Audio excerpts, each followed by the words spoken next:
4:30 a.m., a barefoot girl crosses the corner of 11th and College, and that was the last time the world ever saw Lauren Spierer.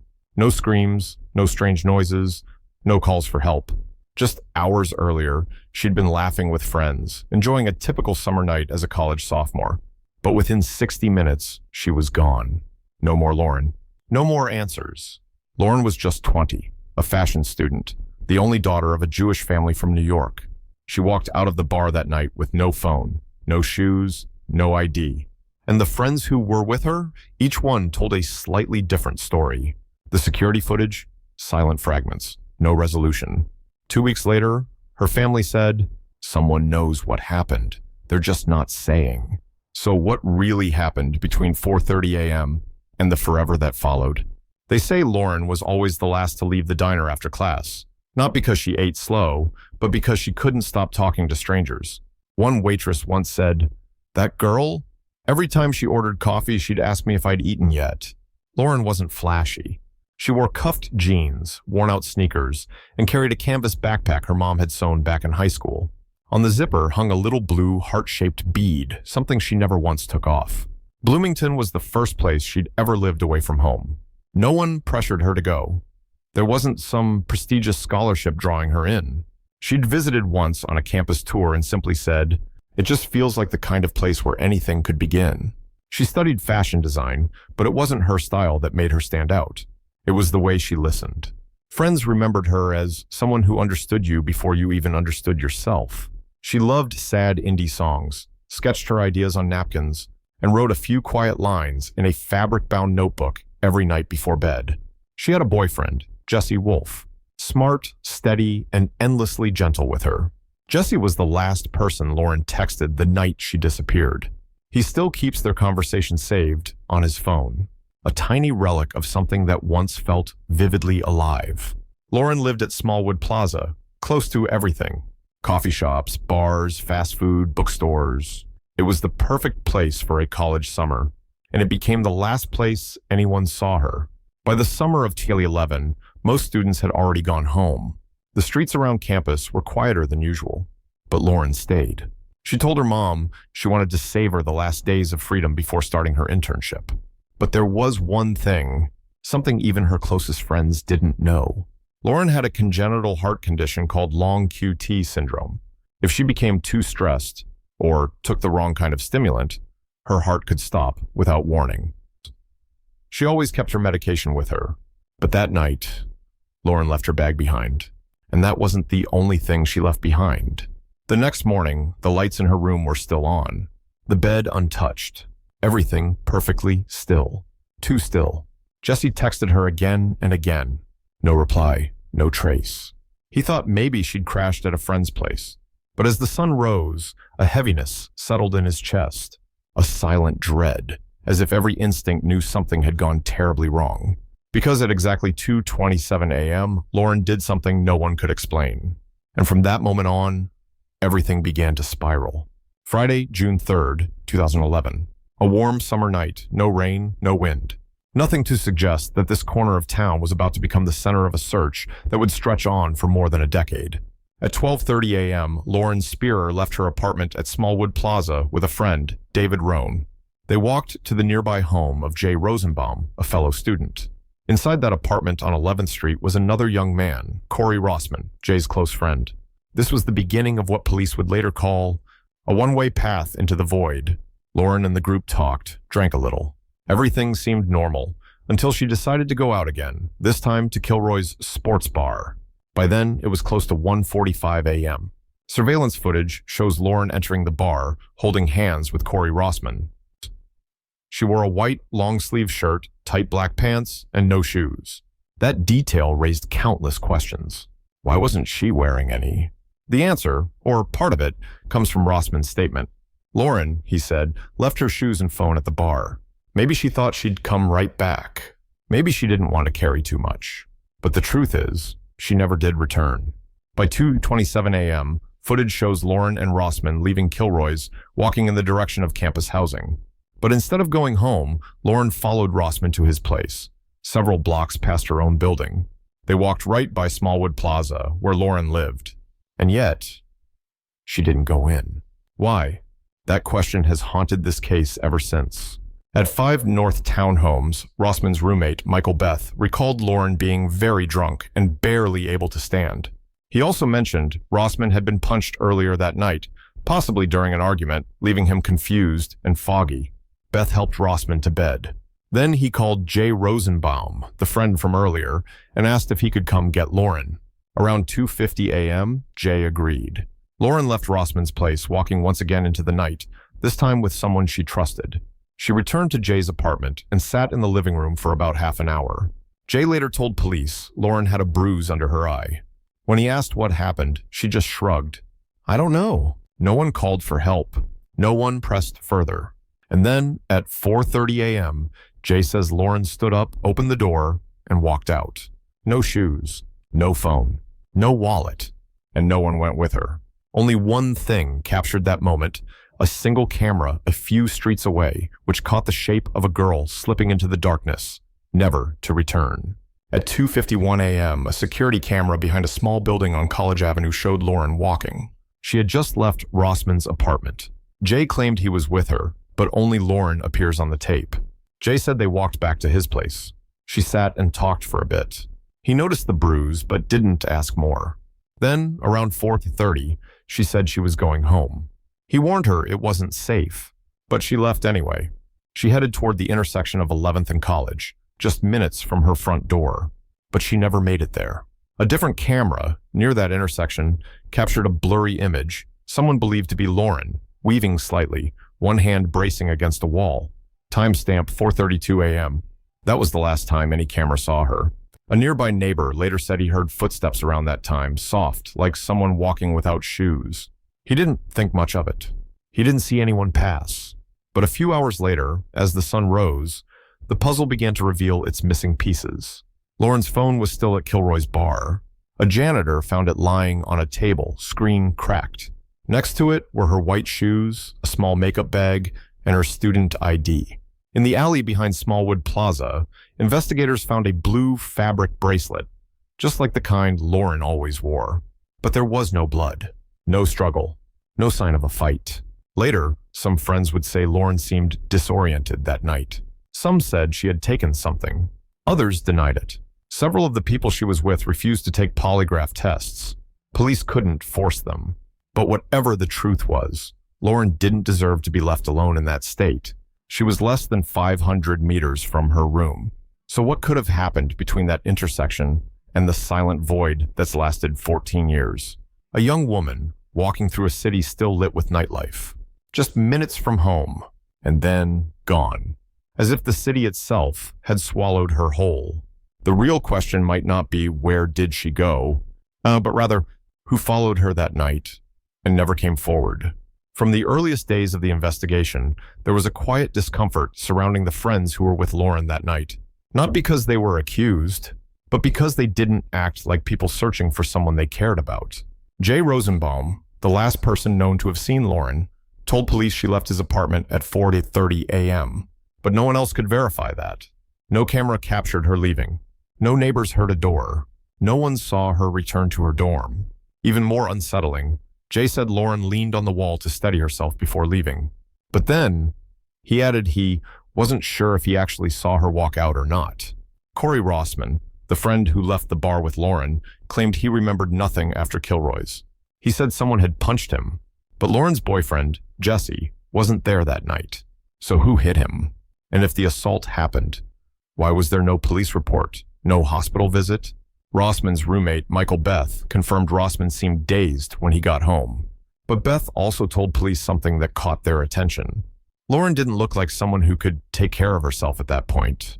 And yet, no one called an ambulance. No one reached out to other friends. They let her walk away, alone. No shoes, no phone, no bag. Were they scared of getting in trouble? Or was there something else that happened that none of them were willing to admit? Surveillance footage, what should have been crucial, failed them. A key camera at the intersection of College and 11th, right where Lauren was last believed to be, suddenly stopped recording between 4:30 and 4:45 a.m. Police checked the system. There was no technical explanation. That same morning, a witness reported seeing a car idling near that intersection. Lights off, engine running. But when questioned again later, the witness wasn't sure. Maybe I got the day wrong. Maybe it wasn't that morning. Another silence. Another clue slipping away. What still haunts Lauren's family is this. None of the friends called her parents. Lauren vanished early Friday morning. It wasn't until late that evening that Jesse called New York. Lauren Spierer, Lauren's mom, remembers the moment. When Jesse told me she hadn't come home, my heart knew something terrible had happened.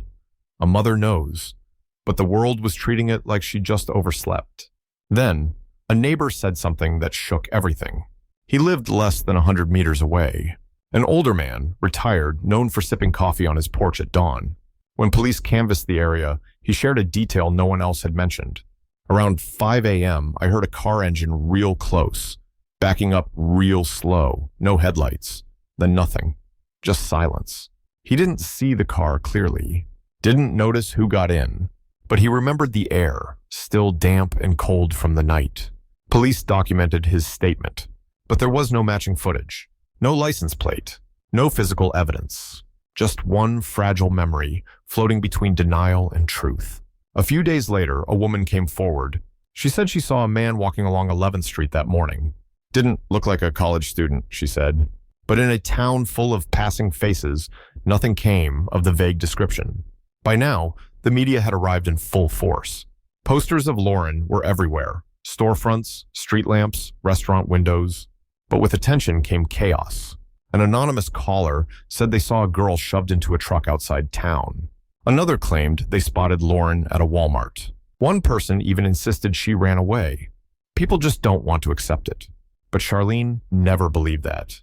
Lauren would never leave without telling me, she said. If she were alive, she would have called. If she were scared, she would have found a way. But all I hear is silence. Police searched landfills. They used cadaver dogs, drones, dive teams. They scoured Monroe Lake, deep in the woods south of town. Nothing. And then, the cracks began to show. Jay, the last to see Lauren, refused a polygraph. Corey Rossman left town not long after. Some mutual friends stopped talking to the press. No one was charged. No one arrested. But for Lauren's family, it felt like a life sentence with no end date. And then one night, Charlene received an anonymous message. 3 words.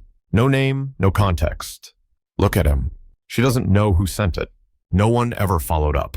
But to her, it was the first time anyone tried to speak. The message, look at him, was dismissed at first. A cruel joke, some said. But Lauren Spierer didn't think so. There was something in the way people avoided eye contact.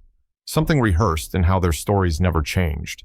She began to look deeper, not at what was in the reports, but at who wasn't in them. No one ever mentioned Steve Brown, but he lived in the building right next to Smallwood Plaza, the very place Lauren was trying to get back to.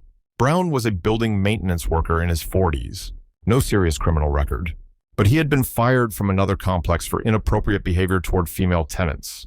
That file wasn't public, and his name never appeared in the early police reports. One of Lauren's friends, who asked to remain anonymous, remembered seeing Brown stare at Lauren in the hallway. It wasn't a normal look. It made your skin crawls. But police dismissed him early on. Brown claimed he was working at a different building that morning, and no one pushed further. It wasn't until 6 months later, after pressure from the family and the public, that police confirmed something troubling. No surveillance footage placed Brown at the location he claimed. His old pickup truck didn't match the route he reported either. And then, another voice emerged. A former student who'd lived at Smallwood the year before said she saw Brown standing in the garage multiple times at 2 a.m. Once, he even greeted her by name, though they'd never met. Eventually, police brought Brown in for a formal interview. But with no hard evidence, they couldn't hold him. And when asked, "Do you know Lauren Spierer?" he gave one sentence. Everybody knows that girl. He didn't break the law. But the weight of that answer lingered. Weeks later, Brown vanished from Bloomington. His apartment was empty, mailbox untouched. When police visited his relatives in another state, they said he was just taking some time off. No crime committed, no one arrested. But the truth was unmistakable. There had been someone on the very edge of Lauren's path who should have been looked at much sooner. Once Brown's name started spreading through the community, not everyone was shocked. Some former students admitted they'd felt uneasy around him. A few women said they avoided elevators if he was inside alone. But no one had filed a formal complaint. He never did anything wrong, but something always felt off, one person said. And that one sentence, seemingly harmless, revealed a painful truth. There are people who linger at the edge of darkness, but are never called into the light, because they don't fit the narrative. From the beginning, the focus was on Lauren's friends. Young, white, polished. Lawyers' kids, doctors' sons. Police questioned them softly. They had attorneys. They had people who would speak up for them. But Brown? A night shift worker. No relatives in town. No one in his corner. He wasn't in Lauren's circle, and that made him hard to label. His name didn't appear in the case files until month 6. The press didn't cover him.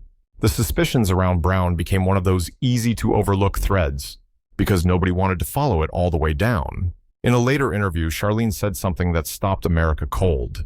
If my daughter's name was LaTanya or Shanice, if she went to a different school, lived in a different neighborhood, would anyone have cared this much? Her question wasn't just about how Lauren's story was told. It was about whose stories never get told. About the victims with no photos, no familiar skin tone, and no one to keep their names alive on the evening news. While Lauren's case became a national headline, dozens of other girls, many of them black and indigenous, disappeared without a sound. The tragedy of Lauren Spierer is not just in her vanishing. It's in what it revealed about who gets searched for and who gets forgotten. Eventually, Brown was confirmed to be living off-grid in rural Kentucky. Police say they've kept tabs on him, but without new evidence, the case remains closed. But for the Spierer family, and for everyone who lived through that long night, there is still one undeniable truth. The truth has never been fully faced. And then a second anonymous message arrived. This time, it had a photo attached. The second message arrived at 2:08 a.m. New York time, 1 October night, nearly 5 months after Lauren vanished. No words, just a single photo, a dim, blurry shot of a street corner. But Charlene knew it instantly. College and 11th, the very intersection where Lauren was last believed to be. In the frame, a pickup truck sits at the curb. The passenger door is open. No one's visible. No license plate. No timestamp. But there was one chilling detail Charlene couldn't unsee. A blue fabric bracelet lying on the sidewalk, just like the one Lauren always wore. The photo was never made public. No one outside the family or police even knew about that bracelet. Investigators said it could have been edited, but Charlene knew. Someone had been there at the exact moment, in the exact place. The question was no longer who did what, but why was that person still watching? Police checked the photo's metadata. No GPS. No device signature. The number that sent it? A prepaid burner. Deactivated 20 minutes later. While the public obsessed over old names, Rossman, J., Stephen Brown, a new possibility began to emerge. Maybe the person who knows what happened was never even on the radar. And suddenly, another fact, once taken as certain, started to unravel. The camera believed to have captured Lauren at 4:32 a.m.? The image was grainy. No clear face. No confirmed timestamp. A private investigator hired by the family reviewed it independently and concluded, that might not be Lauren, it could be anyone. Every detail, every timeline, every witness account began to slip out of alignment. What was real? Who was lying? Was someone reconstructing the entire night just to throw everyone off? Then came a detail that shocked everyone. Lauren's roommate, the person who lived with her the entire school year, had never been formally interviewed by police, not because she was a suspect, but because she wasn't present the night Lauren disappeared. Still, why skip the one person who might know Lauren best, who she feared, what her habits were, whether anything had changed? The family brought in an investigative journalist, and that's when a new theory surfaced. Maybe we've been too focused on the night she vanished, and not enough on what happened before. As they re-interviewed every witness, a disturbing pattern appeared. No one told the same story twice, not even about the simplest things. Rossman said he and Lauren got home at 2:30 a.m., but his roommate, Michael Beth, said it was before 2:15. Jay Rosenbaum said Lauren left his apartment at 4:30. But in another statement, he admitted, "I'm not sure if I actually saw her go." Times shifted. Routes changed. Statements blurred. And in a case where every minute mattered, every inch of uncertainty risked toppling the entire truth. When asked why police never recreated Lauren's timeline with 3D modeling or ran parallel investigations, their response was, "We've done everything we can." But for the Spierer family, that was never enough. Then something unexpected happened. Jesse, Lauren's boyfriend, who had always been seen as outside suspicion, refused to answer media questions after being asked if he knew whether Lauren had ever used drugs. It was the first public moment of hesitation from someone who had always been the picture of heartbreak and honesty. And it raised a darker question. If everyone, even a little, was hiding something, did anyone still want the truth to come out?